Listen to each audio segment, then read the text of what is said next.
Har Har Mahadev. Hello friends, আজকে আমি তোমাদেরকে বলবো জন্মছকে সূর্যের 1 থেকে 12 নম্বর ঘরের উপস্থিতি।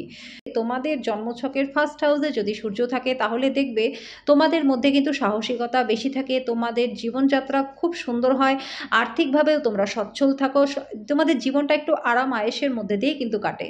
যাদের সেকেন্ড হাউসে সূর্যের অবস্থান রয়েছে তাদের আত্মমর্যাদা কিন্তু বেশি থাকে এবং দেখবে তোমাদের মধ্যে কিন্তু পরিবারের অন্যান্য সদস্যদের সাথে সম্পর্কটা খুব একটা ভালো থাকে না। তোমাদের ব্যবসায় তোমরা বেশি সফল হও। সূর্য রয়েছে তাদের লোহা এবং তামার ব্যবসায় তারা ভালো সফলতা পায়।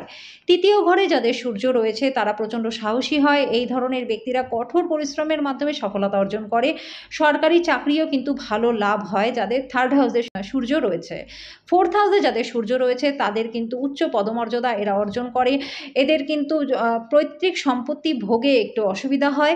পঞ্চম ঘরে যাদের সূর্য রয়েছে তারা অত্যন্ত বুদ্ধিমান হয় এবং এদের ব্যবসায়িক দিকটা এরা ভালো বোঝে এবং ব্যবসায়ের বিভিন্ন রকম এরা ব্যবসায়িক দিক থেকে এরা যথেষ্ট সফলতা অর্জন করে। যাদের ষষ্ঠ ঘরে সূর্য রয়েছে তারা আর্থিকভাবে যথেষ্ট সমৃদ্ধিশালী হয় কিন্তু চোখের সমস্যা থাকে। এই সমস্ত জাতজাতিকারা সমাজে যথেষ্ট সম্মান লাভ করে এবং জীবনটা এদের রাজাদের মতন জীবন হয়। এরা যদি একদম শূন্য থেকেও শুরু করে তাহলেও কিন্তু সফলতার একদম শীর্ষে গিয়ে পৌঁছায়।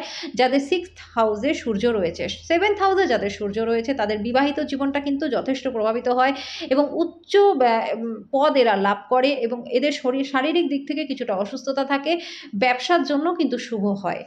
যাদের অষ্টম ঘরে সূর্য রয়েছে তাদের অপ্রত্যাশিত উপকার এরা বয়ে নিয়ে আসে। এই ধরনের ব্যক্তিরা কিন্তু খুব একটা জাঁকজমকপূর্ণ হয় না, শান্তিপূর্ণ জীবন এরা পছন্দ করে। চোখের সমস্যা থাকে এবং এদের নিয়ম মেনে জীবনযাত্রা করা উচিত।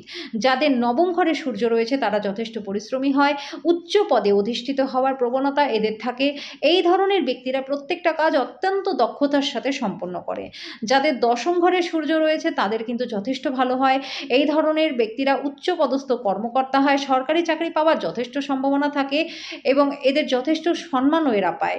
যাদের একাদশ ঘরে সূর্য রয়েছে তারা যথেষ্ট বুদ্ধিমান হয় এবং সব কিছু বুদ্ধির দ্বারাই এরা অর্জন করে। এই ধরনের জাতজাতিকাদের মধ্যে দেখা গেছে এরা যথেষ্ট সমাজে প্রভাবশালী ব্যক্তি হয় এবং উল্লেখযোগ্য ভূমিকা কিন্তু এদের থাকে। যাদের দ্বাদশ ঘরে সূর্য রয়েছে তাদের কিন্তু বিদেশ থেকে লাভ পায় এবং বিদেশে ভ্রমণে এরা খুবই উৎসাহিত হয়। এরা একটু একগুঁয়ে হয় এবং যেটা এদের নিজেদের জন্যই ক্ষতির কারণ হয়ে দাঁড়ায়।